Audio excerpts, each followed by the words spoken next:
Good afternoon, everybody. This is Rob with Endeavor Running Company. We're out here today to go over our warm-up and drills that you should be doing before each one of your runs. Now, the drills and warm-ups have two purposes. The first one, obviously, is the warm-up. The warm-up piece allows your body to warm up slowly, increases your range of motion and your flexibility before you run. The second piece is the muscle recruitment and muscle memory that you get from repetitive uses of the drills. It'll train your body to be more efficient in your running form, which will produce faster race times and hopefully reduce injury.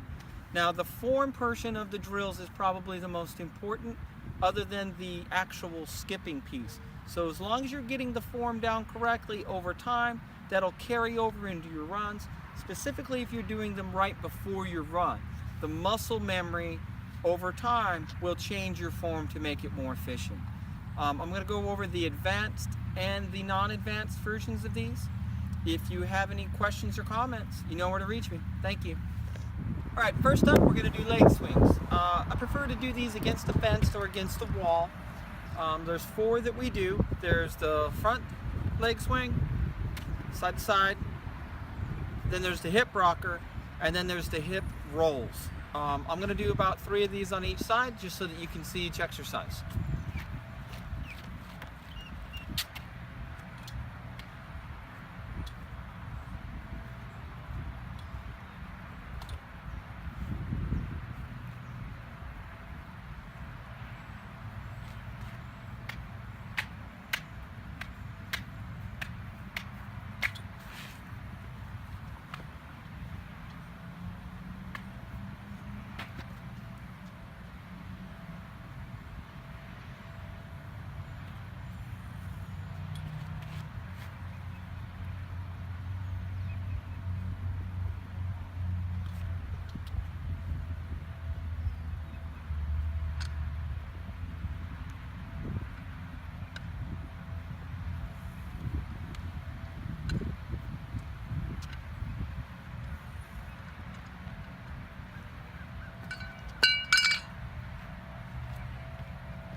And that's it for all the leg swings exercises. We're going to move on to some toe touches. Next, we're going to do what I call the 3-point touch.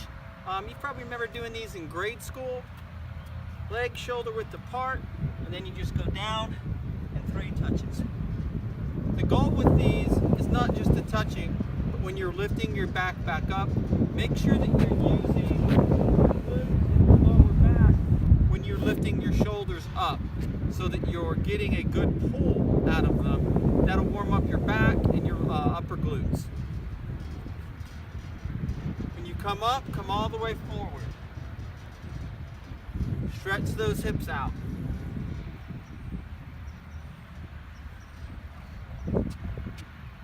Again, if you can't touch the ground, do a modified version.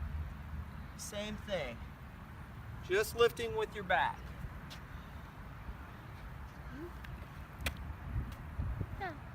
All right, next up are the toe touches. First up is just a straight leg toe touch.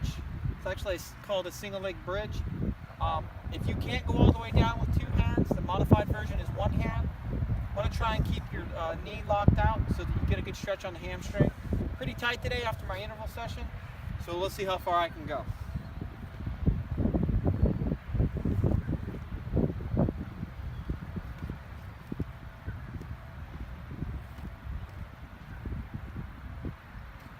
Modified version with 1 leg.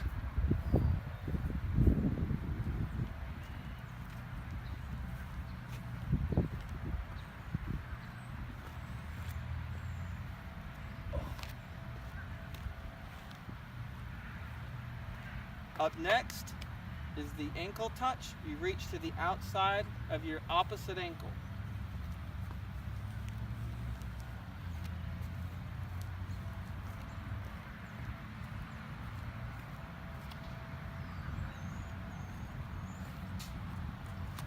Next up, the ankle toe grab.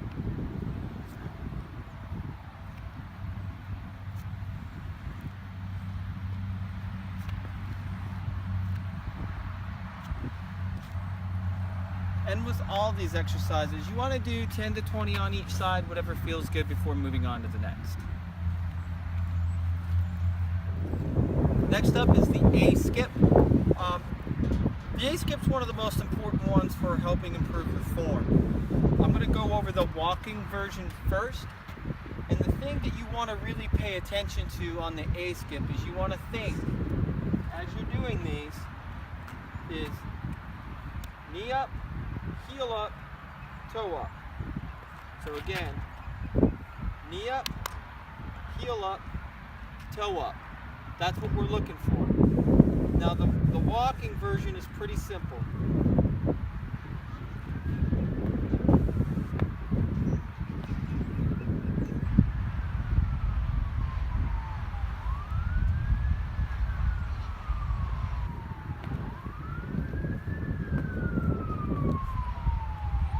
When you come in the up stance of these, when you're coming up, you want to be coming up onto your toe and then following forward. The importance of these is not to lift the knee out. If you're lifting out like this, you're doing it wrong. You want to bring the knee up with rockers right here, like this. That's the movement we're looking for. Now the full version is a skip.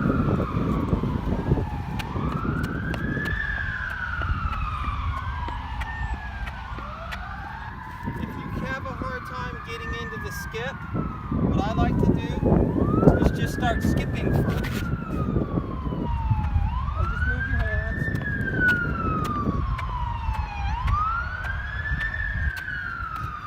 And as you're moving, you start bringing your hands up, and then your knees come up, and you slow your cadence, and before you know it, you're A-skipping.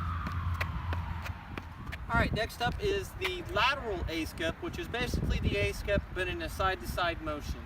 I'm going to do these in the modified first, and you want to, the most important thing you want to remember is knee up, heel up, toe up, and picture that there's a rope right here next to you, and you're just stepping over it. That's what you want to do, step over it.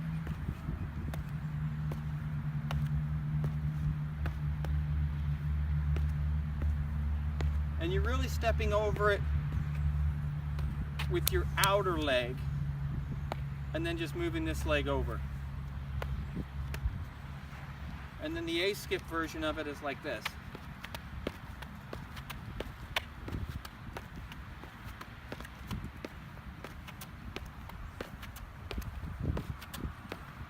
Now, don't worry if you can't do the actual skipping version of those. They're pretty advanced. And as you work through these in time, you'll get much better at them. Remember, the form's more important than actually getting the skip in. So we'll move on to the next exercise. All right, up next is called the butt kicks, the butt flicks, the heel lifts, whatever you want to call them. I call them the butt kicks. Now, when most people try to kick their butt, they try and pull with their hamstring and they're doing this. That's not what we're trying to do. We're trying to lift the heel straight up to the butt. Okay? So you want to pretend like you have a string attached to your ankle and you've got the other end of it right here with your hand and you're just pulling up. That's the motion that you want to do. Okay? That helps in your running form. So when you're coming off of your toe in your running form, you pull your heel right to your butt, to here, as quick as possible. That reduces how much energy it costs to rock your leg forward for the next foot strike. The other thing you want to remember with these is you want to stand tall. That's why I put my hands back here and reach down, and that forces my hips forward, and it keeps me from doing this. That's not what we're trying to do. This is what we're trying to do. Again, not this. This.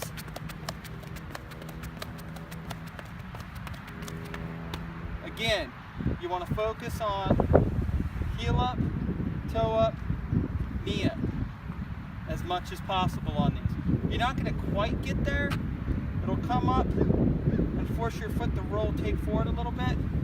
That's how you kind of know that you're doing it right. Again, stand tall, land on your toes. If you catch yourself leaning forward, that's not what we're trying to get at. Next up, we're going to do the walking hamstring toe touches.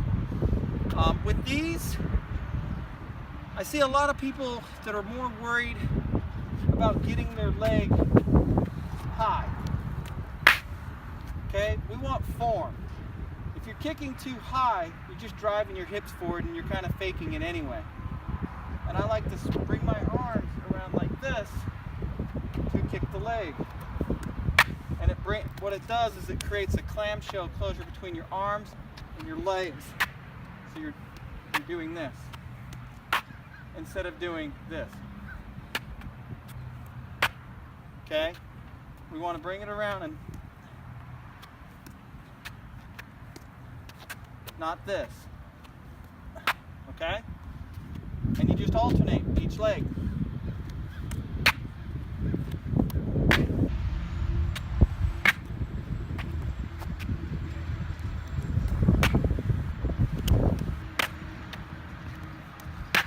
And if one leg's tighter than the other that day, don't force it. Go to the range of motion that you have. Don't force a stretch on them. That can cause an injury, can cause a strain. Just go with what you have. Over time, you're going to find your range of motion will change and your leg will come up more. Next up, we have the straight leg. They're not really skips. They're just an exercise where you lock your legs out, and the goal is you want to point your toes and your heels up. And the goal with these is speed. Not necessarily how high you kick these, but how quickly you can kick them. So here they are in slow motion.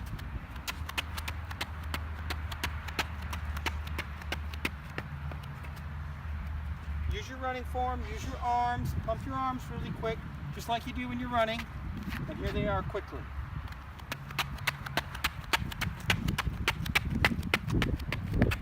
Again, make sure that you're standing tall, you're keeping your form up, your arms, your shoulders are square, your hips are square, and you're just kicking them forward. Next is the hamstring bridges. You can do these with the mat if you have one. If not, you can do them on the grass.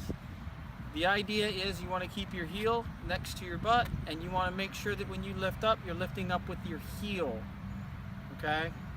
Keep your other leg on the ground flat. You're going to pull your knee to your chest, and you don't want your knee to come off of your chest. Doesn't matter how high you get, where you get is where you get, but keep the knee on the chest and push up with the heel that's planted on the ground.